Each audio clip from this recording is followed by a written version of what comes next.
Hi, everybody. Welcome to our training on pushing and reducing your risk for tearing. I'm so excited to talk to you about this. This is one of my favorite subjects, and I think that I can offer you a lot of support today. If you are kind of curious about how pushing is going to go, or you're a little worried about tearing. For pushing, when you are having contractions, your body will bring your baby down lower and lower and lower. And at some point, the baby will start to do what's called the internal rotation. So that's when they enter your pelvis like this and they turn to the side, ready to come out. So that is usually happening near the end of labor.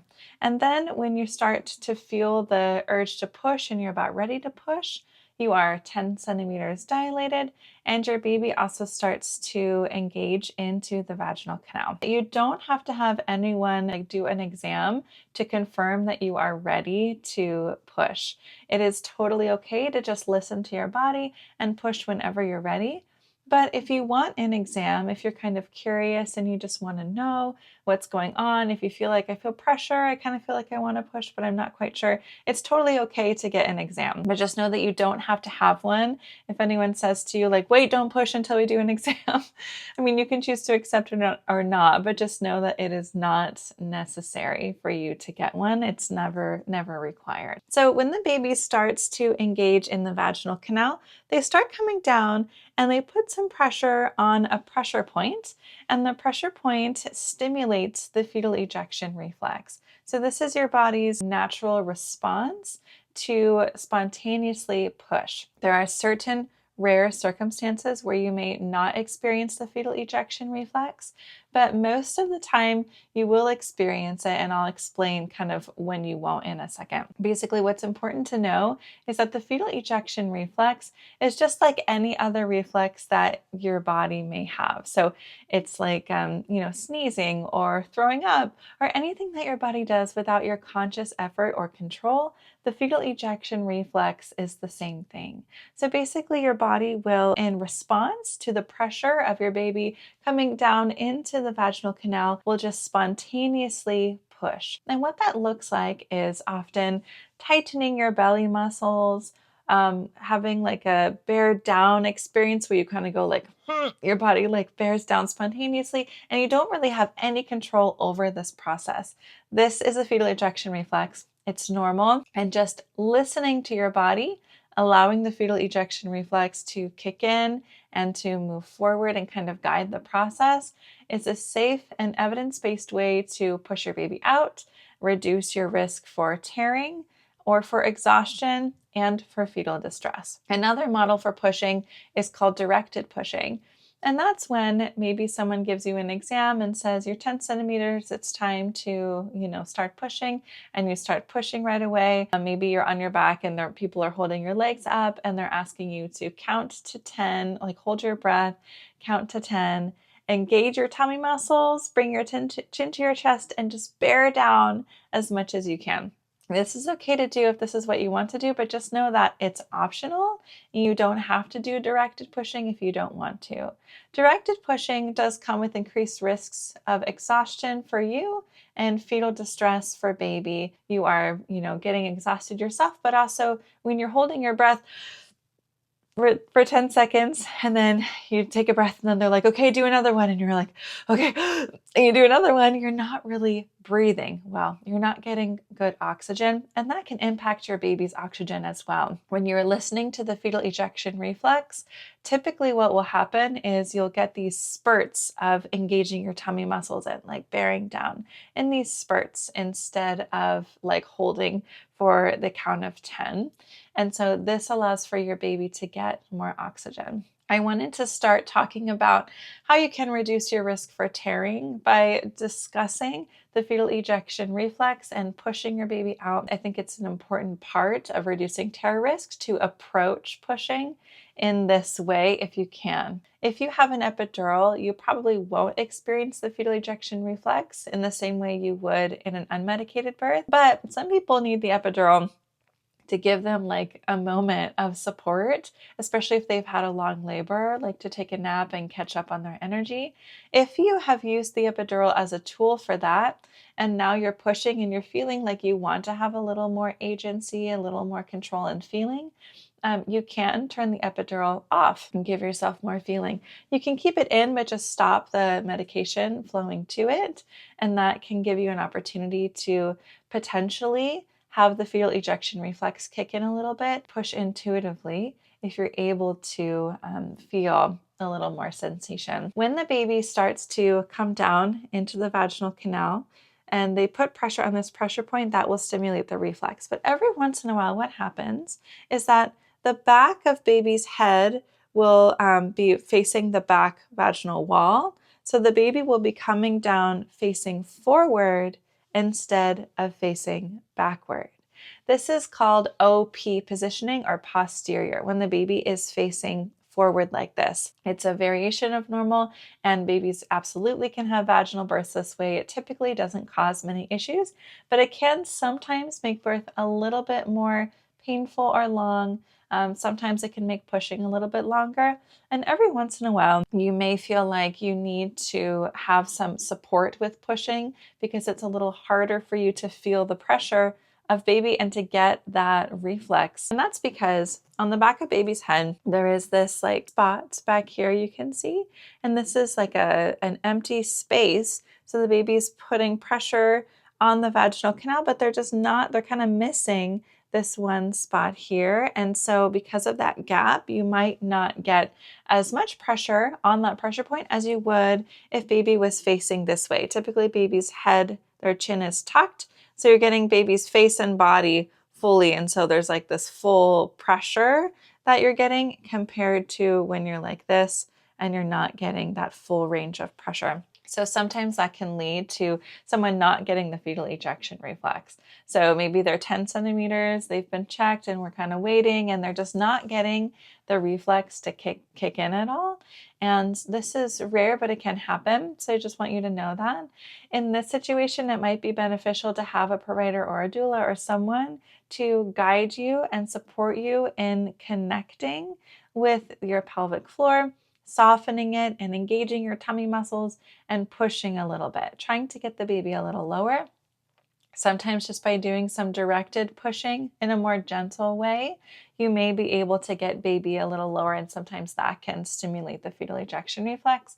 Other times, very rarely, I've seen moms just have to continuously, consciously add extra like force to get baby down. But most of the time, you will experience the fetal ejection reflex in an unmedicated birth, and you will be able to feel all that pressure of baby coming down, and that will just spontaneously kick in this reflex to bear down and push. The difference between having a lot of pressure, which means baby is like coming down and you're feeling pressure and you're kind of feeling like you want to push, but you're not quite sure, versus the fetal ejection reflex is when you're experiencing the fetal ejection reflex, it is not optional. You don't have a choice to not push. It's not a possibility. Your body is pushing. Your body's spontaneously bearing down. Just like if you were to throw up, you can't not throw up, right? Like it's going to happen. It's the same kind of thing. And so this can feel really empowering and exciting to experience a sensation where the body just kind of takes over.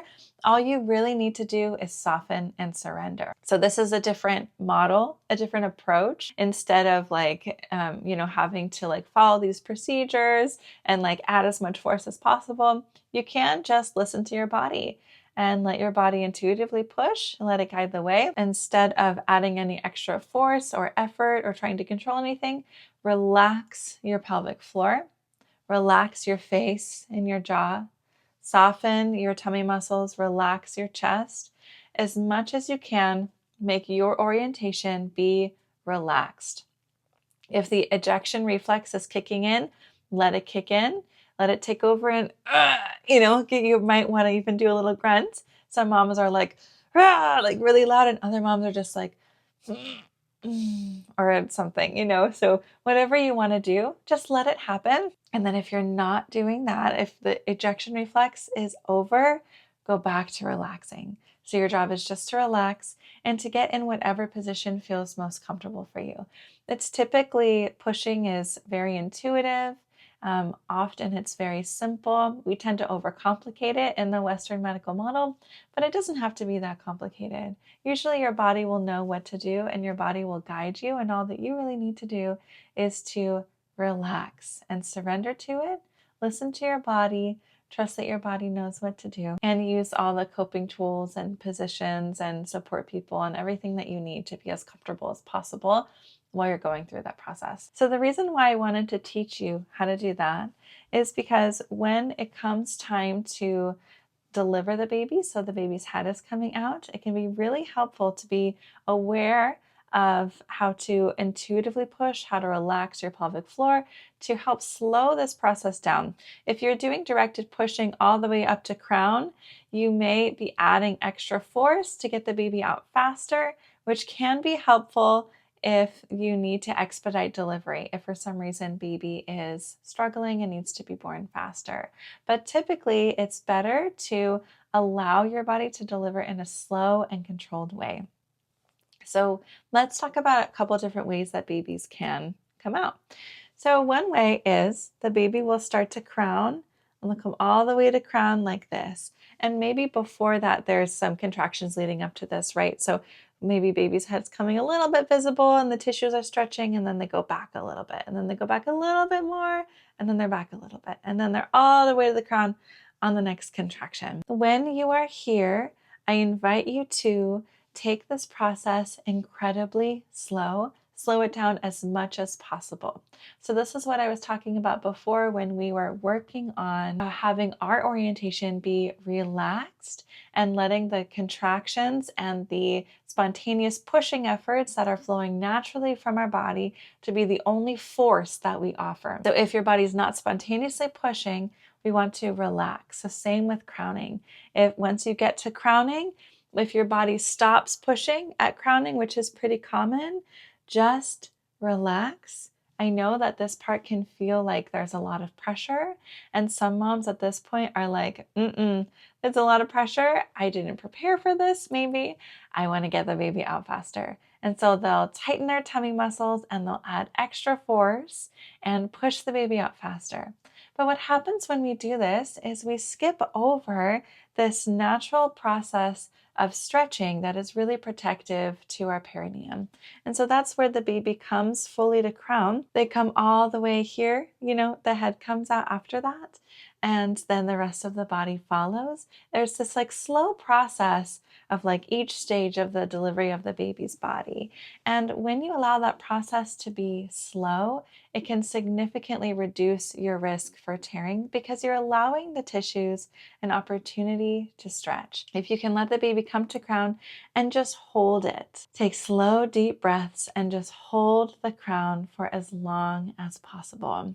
There's no need to add extra force and push baby out faster. Instead, just allow your tissues to stretch and hold the stretch as long as you can. I was not prepared for pushing and I had some emotional stuff come up. And so when I felt the pressure overhead, I was like, hell no. I added extra force and she just moved out of my body really fast. So I had the fetal ejection reflex, so my body spontaneously was pushing. I was listening to that spontaneous pushing effort and allowing my body to push. And when it wasn't pushing, I was moving back into the orientation that we want to be in that's most optimal when we're experiencing the fetal ejection reflex, which is to be fully relaxed. So I would push spontaneously and then I would relax in between the spontaneous pushes. But when my baby fully came to crown, the spontaneous pushing effort stopped for a moment. It paused. And so instead of allowing that to pause and holding that crown as long as I could, I added extra force. I tightened my tummy muscles and I intentionally, consciously would bear down and push in addition to what my body was already doing. And that brought her out so much faster. And I really believe that that is why I tore. With my second birth, I practiced, and I'm going to teach you some of these practices here today for preparing yourself emotionally to be able to have the baby move through your body. And when he came to crown, I was like, he's crowning. I felt totally calm. I felt really chill. My husband was saying, go slow. And that's what we had practiced beforehand, him saying, go slow. And so when it came to that point, I was like, oh yeah, I have to go slow. And I just held the crown as long as my body was allowing me to. And the next contraction I had with that next spontaneous push, the baby automatically came out to head. And so this is what protected my perineum significantly that time, was allowing the crown to come and slowing that process down. Some people talk about, for slowing this process down, panting. You can totally do that if you want to. I don't typically teach that because I find that it's better to give you and your baby as much oxygen as possible to help baby tolerate this process of being squeezed. Take slow, deep breaths instead of going or whatever you see in the movies, or just like the fast panting thing. If you could instead have your baby come to crown and go, and just take slow, deep breaths, focusing on not adding any pressure, just allowing your baby to stretch. Typically, that is going to be the most supportive for protecting your perineum. After the baby comes to crown, one of two things can happen. So first, this is what happened with me with all of my births. The baby came to crown, and then the head came out, and then the rest of the body came out on the following contraction. So it was first crown, then I waited for a contraction. Then it was head, and then we waited for another contraction. So the baby's head was out for like 45 seconds in between contractions. After the head was out, then I had another contraction. The baby did their little rotation, and then they just, came out with that following contraction. Whoops. Depending on your position, depending on your anatomy, the way that baby is moving through your pelvis, the baby could come out in a different way. Sometimes they come to crown, and then they do head and body all in one contraction. So it really just depends, but just know it's biologically normal for your baby's head to come out and for the rest of the body to follow on the next contraction. But your baby should never have their head out and the body in for a full 60 seconds. At that point, it's considered a shoulder dystocia, which is very rare but can happen. And there are signs of that.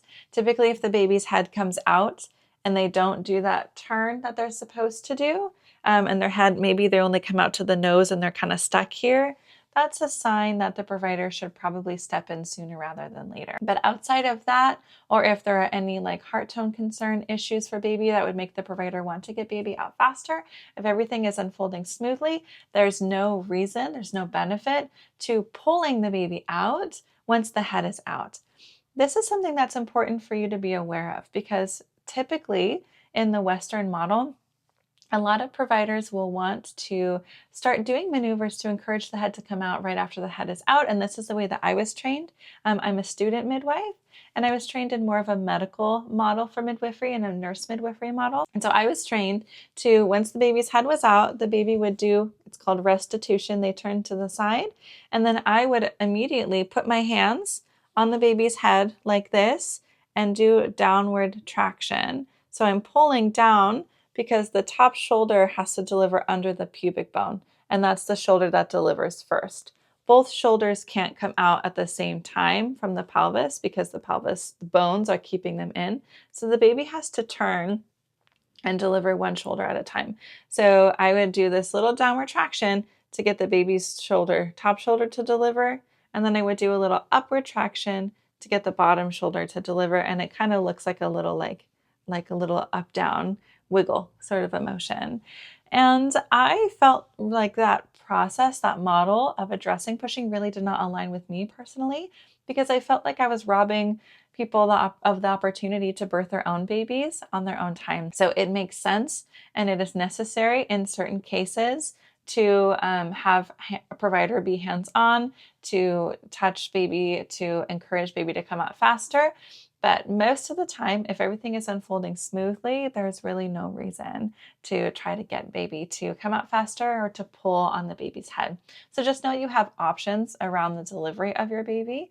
You can have partner catch baby. You could catch your own baby. Provider could catch baby hands open instead of pulling might not be honored by every provider. So if you are not that sure if you trust your provider or not, but this is something that's really important to you, and if you're not in a place where you feel like you want to switch providers, then I would not let them anywhere near your baby during delivery, unless, of course, there is an urgent reason for them to need to access your baby to help them come out faster. You can also just deliver your baby in the water, just right into the water. You could deliver your baby right onto the bed, onto like a mat on the floor. Baby only really needs to be caught if you're standing or if you're in hands and knees and there's like a fall, then baby needs to be caught. But otherwise, baby can just come right out. This idea that we need to be like touching your body or protecting your perineum by like manipulating your genitals, stretching the vagina open, pulling the baby out, it's bullshit. It doesn't have any benefit routinely doing that for everybody on a case-by-case basis, never stretching the vagina open, but getting baby out can sometimes be helpful, but most of the time it's not necessary. So this is something that is important to know. And I invite you to really kind of, get clear on what it is that you want to experience for the delivery of your baby. If you want this process to be really smooth, if you want to have more agency, if you want to catch your own baby, if you want to be in an upright position, have your partner catch your baby, by all means, this is your baby and your body, and you don't have to do anything that you don't want to do. And if your provider or someone having their hands on baby guiding them out feels supportive, then please do that too. There's nothing wrong with that. It's just about choosing what really feels best for you. With that being said, let's talk about my 5-step process for reducing your risk for tearing. And the first step is emotional preparation. So I explained this a little bit, talking about my experience and how when I was giving birth to my first, I just totally freaked out.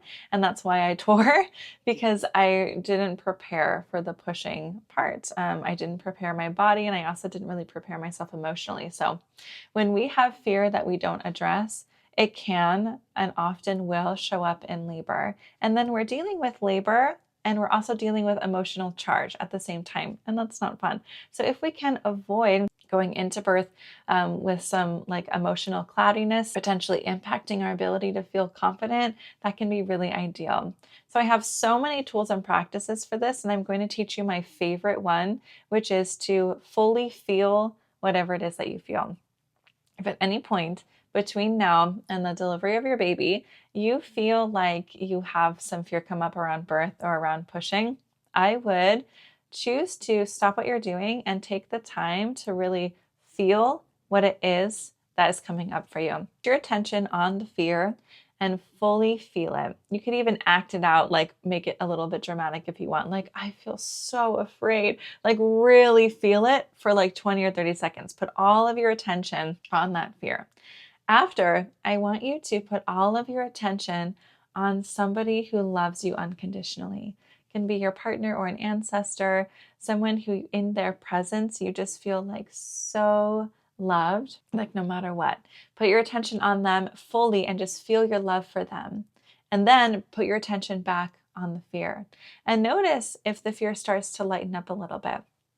And I want you to switch back and forth between putting your attention on the fear and feeling the fear, putting your attention on someone who loves you and just feeling their love for you, and just switching back and forth and back and forth. And eventually you'll notice that the attention you have on the fear and the emotional charge that was with it starts to lighten up a little bit. Doing mindfulness practices regularly, there are in the Peaceful Birth online class in module 1, there's a bunch of guided meditations for working with fear and more tools, so you're welcome to explore those as well. I invite you to develop some kind of practice for preparing emotionally. The next step is provider hands off. So I was talking about this a little bit just now, but I want to go a little deeper. So there's a difference between provider being hands-on versus provider being hands-off for protecting your perineum.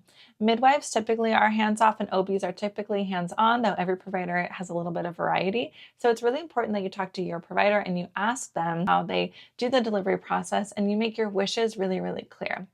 The research and evidence has been mixed throughout the world around what is better for protecting your perineum, right? Like having the hands be like physically protecting your perineum and touching your body when baby's coming out. Is that more protective, or is having hands off and no one touching you more protective?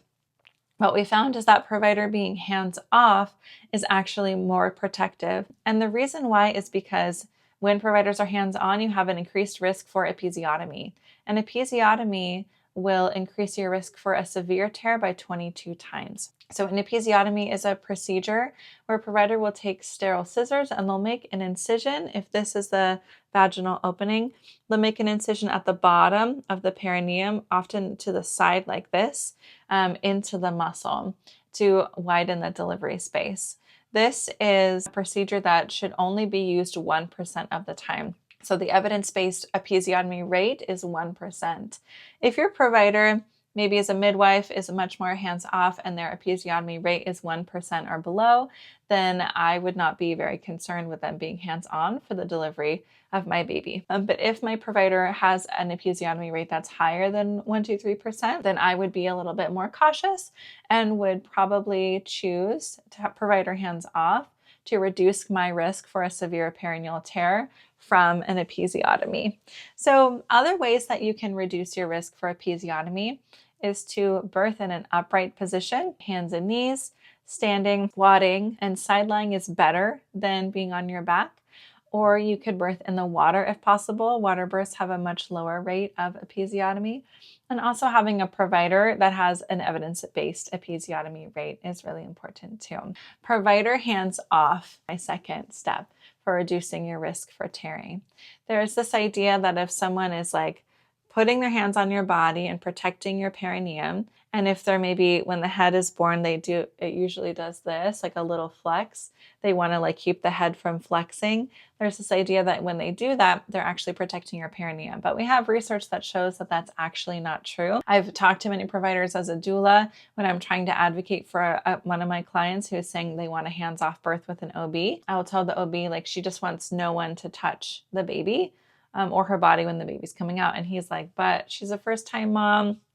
Like, how am I going to protect her perineum if I can't touch her? And I'm like, she knows that. She knows the risk. Sorry. This is what she wants. So there's a lot of providers that really believe that them being hands-on is going to be more protective for your perineum.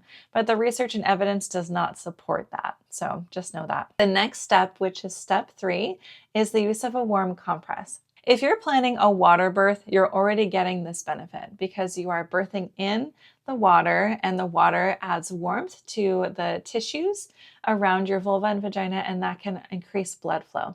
If you're not birthing in the water, I would have in a home birth, get a crock pot, fill it with water and washcloths and set it on low. In a hospital, tell them that you want a warm compress on your birth plan and have them bring a stainless steel bowl with washcloths at the end of labor, which is the second stage or the pushing phase. So when you're pushing your baby, in between contractions, someone could take a warm compress and apply it to your perineum. We have a lot of research and evidence that shows that warm compresses can reduce the risk of experiencing the ring of fire and reduce the rate of pain that people experience. I personally did not experience any pain with my second at all. The delivery was just like pain-free. There really was no pain. And I was in the water and I think that really helped for sure. And also the emotional preparation I had done. I did a lot of it with my second because I really didn't want to tear.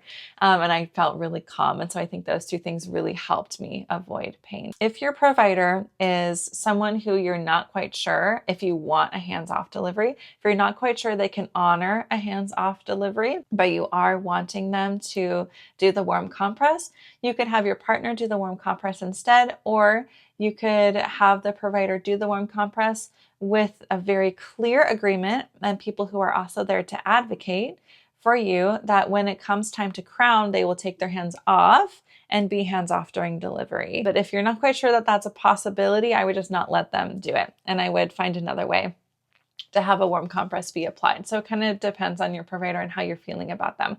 If they're like not very supportive of the choices that you've made so far, and there are other red flags, like you feel kind of anxious in their presence, these are things that I would recommend you look at and maybe consider getting a new provider in general. But if that just doesn't feel like an option for you, or if your providers rotate so you don't know who it's going to be, and you feel in the moment like that person is just not very respectful, then I would not let them anywhere near your body, because that's going to be more protective for you to maybe not get the warm compress than for them to be hands-on and to increase your risk for episiotomy, if that makes sense. So leaning more towards provider hands-off is typically better depending on the provider. The next tool is perineal massage. So let's talk about perineal massage in pregnancy and during birth, because there's a difference between the two. Perineal massage during birth is where you are in the pushing phase and someone uses maybe olive oil to massage the inside of your vagina. So they would probably put their fingers inside here and just do a little bit of massage at the bottom part near the perineum and a little bit of stretching maybe out that way and a little bit of stretching out that way. This is an evidence-based way to reduce your risk for tearing.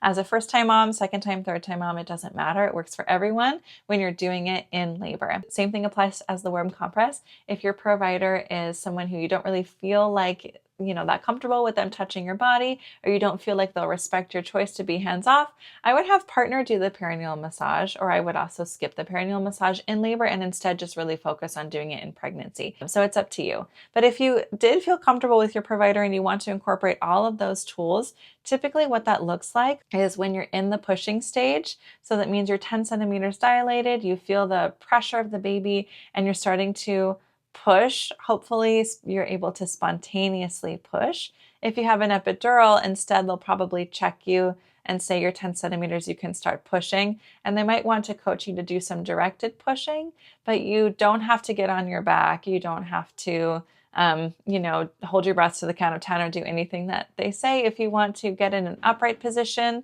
like being on your side is better than your back, or being in hands and knees or upright squatting, that's possible with an epidural. That would be more optimal.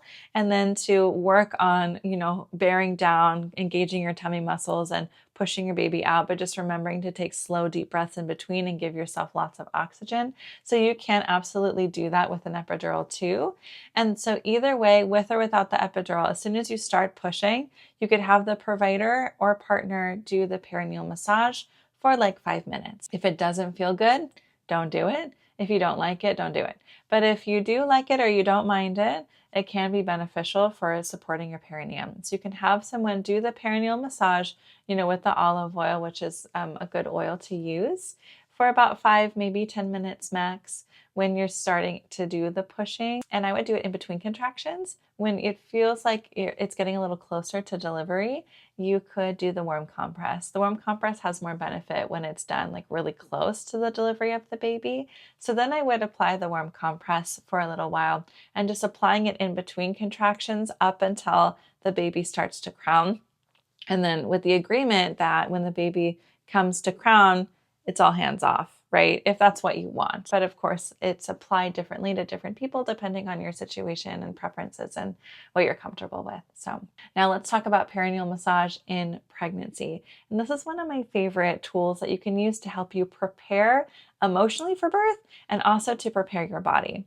So the research and evidence shows that for first-time parents, perineal massage in pregnancy can decrease your risk for tearing, which is really cool. And so what perineal massage looks like is, and the way I recommend that you do it, is to do it with your partner if you have a partner. And if you don't, or you don't want to do it with them, then you could just use a wand. There are perineal massage tools, or you could use your thumb. You would need to stand up, put your leg on a chair, right? Because you have a big belly, and then reach down and do the perineal massage. It could be started around 35 weeks of pregnancy. I would do 2 to 3 times a week leading up to delivery for like about 10 minutes. So what you're doing with the perineal massage, either by using your thumb or a tool yourself, or having your partner put their fingers or thumbs, or using a tool just right inside and doing a little bit of that kind of massage, is that it is increasing flexibility and offering you an opportunity to stretch and practice stretching a little bit before the stretching that happens for your baby's delivery. This isn't only supportive for your body physically, it's also supportive for you emotionally, because it gives you the opportunity to experience more pressure and more sensation in that area of your body than you otherwise would have through penetration. So if you can imagine like the ladder of pressure, right? The ladder of sensation that we can experience in our vagina. Penetration is down here and like the delivery of the baby is up here.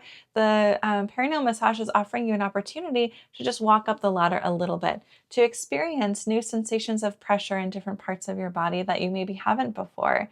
And when you do that, I invite you to deliberately create a container where you feel safe and you can allow yourself to practice relaxing and releasing your pelvic floor. I have a pelvic floor guided meditation in Module 1. I also have a birth affirmation track that I've been meaning to upload to Module 1, so I'll put that in there today. If you can listen to a guided meditation, listen to an affirmation track, have your partner tell you affirmations, say affirmations yourself, this is giving you an opportunity to create neurological pathways of feeling safe in the presence of more pressure, of releasing your pelvic floor and relaxing in the presence of more pressure. To give you an example that's kind of silly, but this one mom found that it really worked for her, so I'm going to share it. She came to me after one of my in-person classes, and she was like, we were practicing like increasing more pressure, and it was so helpful for me. And I got like, I don't know if it was her or her partner, but she was like, we got a whole fist in there. And I was like, wow, that's great. Thanks for telling me. And I'm not recommending necessarily you do that. But the point is that for this mom, she felt that experimenting with adding more pressure inside of her vagina was really empowering and was helpful for her in being able to be like, wow, I can hold so much more than I thought I could. My vagina is super stretchy. The truth is that your vagina is super stretchy. Oh, hi, husband. Your vagina is super stretchy, and you can absolutely experience the kind of pressure that we need to experience to get baby out safely without tearing. The truth is that our body was made to do this. And since so many people believe that you have to tear or you have to get an episiotomy to give birth, that birth is inherently flawed, it can really impact our confidence, and that can lead to emotional stuff coming up. And whether or not we have directly experienced that kind of story, we do live in a culture that tends to not trust the process of birth, and that can really negatively impact us as we prepare for the journey of bringing our baby into the world. So if you can just deliberately create an experience regularly where you're experiencing some perineal massage, and then you're also just saying affirmations and you're saying, I'm safe. My vagina is stretchy and I'm safe. Visualize your baby coming through your vagina and visualize your vagina opening so easily and be like, wow, my vagina is so stretchy. I'm amazing. This is the place that I'm inviting you to step into, knowing that it is the truth. The true miracle of your body is that it is perfect. If everyone tore at the rate naturally, like at the rate of tearing that we have in the US, it wouldn't make any sense from an evolutionary standpoint, that so many people would tear, because if you tear, you open up the risk for infection. So if everyone has to tear to give birth, no one would survive because you wouldn't be able to survive birth. And that's not very supportive for the continuation of the human race. Every once in a while, birth needs an intervention or a tool to support it. Absolutely. And most of the time it works perfectly on its own. Using these tools, the emotional preparation, provider hands off, the perineal massage in pregnancy and also during pushing if you want to, if it feels good, and the warm compress or being in the water, those tools are all going to be really supportive in reducing your risk for tearing. The last tool that I have to offer you is birthing positions. So there are specific positions that we've found can really reduce your risk for tearing while giving birth. And the main ones that I want you to be aware of are standing, hands and knees, and lying on your side. So standing, based on the research and evidence we have, is the best, is the most supportive to your perineum. Comparing that with like squatting or sitting on a birth stool, those have a slight increase in the risk for tearing. And the reason why is because if you were to like squat now, you could feel the weight of your body weight on your pelvic floor. So there's a lot more pressure and weight on your pelvic floor, and that can potentially increase the risk for tearing. When you're standing, the weight is distributed a little bit differently. So that can sometimes allow for your body to deliver the baby in a slower way without all the pressure of the baby and your whole body on your pelvic floor at the same time. So standing is one position that I love. You can alternate your legs while standing, putting them on a stool or a chair, so you're in kind of a little lunge position, or you could just take a yoga block. I highly recommend everyone has a yoga block at home or in your birth bag to go to the hospital or birth center. I know it's kind of a weird, clunky thing to bring around, but having a yoga block is so supportive for the pushing phase being more smooth, because when you stick your leg while standing under a yoga block, you now have taken a pelvis from here to here. So you're adding asymmetry. If you're in hands and knees and you stick a yoga block under one knee, you've done the same thing to the pelvis here to here. And if you can switch every few contractions to different leg, different knee with a yoga block, you're adding more asymmetry. And so that can really support the baby in having more space to like do the little wiggle that they need to do to be able to come out. So standing for delivery, hands and knees for delivery, and the other one is side lying. If you are feeling really tired because you've had a long labor, if you have an epidural, and you still can get in a squat or a hands and knees with an epidural, but some people just feel more comfortable side lying, or like it's easier to hold their body up if they're tired, and that's totally okay. So if you just want to lie on your side, please do. And what that typically looks like is like you're lying on your side, you have a pillow under your head, and then you yourself are holding your leg and kind of curling with lifting your head a little bit during the push and curling into that leg, or someone else is holding that leg for you. Lying on your side makes it pretty easy to do perineal massage and warm compresses if that's something that you want. And providers can still be a little more hands-on, but we have research that shows that they are less likely to give you an episiotomy on your side than on your back. So let's talk for a minute about being on your back. Birthing on your back is the least optimal position to be in for the delivery of your baby. And the reason why is because for the pelvis needs to be mobile. It needs to be able to move a little bit while you're delivering your baby. And if you are like this, you're compressing the sacrum here and not allowing it to like be able to move back. So really the sacrum should be able to move like this when the baby is coming out. And when we're like this, it compresses the sacrum. So it makes the space that baby is exiting a little smaller. That can increase the risk for tearing. And also a lot of moms typically, when it's time to push, they're told to get on their back, which is a position that's more convenient for the provider, but it doesn't benefit you or your baby. They're told to do directed pushing, where they hold their breath and count to 10 and engage their tummy muscles and push as hard as they can, and then take a breath and do it again. So they're kind of losing oxygen and they're getting exhausted. Provider is hands-on, which increases their risk for episiotomy. The other thing that I'll say is that that kind of environment, that model for addressing pushing, can feel stressful and overwhelming when you're lying back and these people are standing over you telling you what to do. You can birth like this if you want to. There's nothing wrong with it if that's what you want to do. But I just want you to know that pushing can look very different than what we typically see in birth videos on social media and in the movies. You can be quiet. You can roar. You can do whatever you want to do. You can be upright, moving your body. You could have no one touching you. You could catch your baby yourself in a room full of silence. You get to choose how you want this process to be. So I invite you to just be fully aware of the research and evidence, showing that some of those typical standard ways of supporting or addressing pushing are not evidence-based. They're just old, outdated birth rituals and routines that it takes like 10 to 20 years for new research and evidence to make its way into policy. So it's just taking a little while for more hospitals to offering more water birth and addressing pushing a little differently. So it kind of depends on like where you are, how you're going to be treated and what you're going to be offered. But if you're in a facility that's going to be giving you like a recommendation to just kind of do the conveyor belt thing, what they normally do, you can do that. And just know that you never have to do anything you don't want to do. You don't have to do directed pushing. You don't have to be on your back. You don't have to get a cervical exam to know that it's time to push. This is about you birthing yourself as a mother. This is about you bringing your baby into the world in alignment with your values and with your preferences. And you can absolutely do that safely while listening to your body, while honoring your self-agency and exercising it, and honoring your values and your preferences.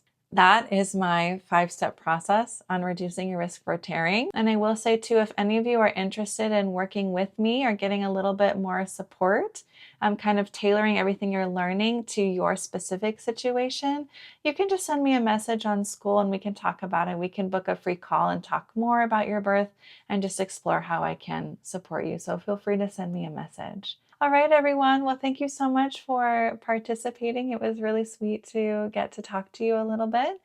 Please feel free to reach out to me anytime if you have any questions. I'm here for you. I'm honored to have an opportunity to, support you and give you the information and education that you deserve. And I hope you all have a beautiful birth and a great day. Bye.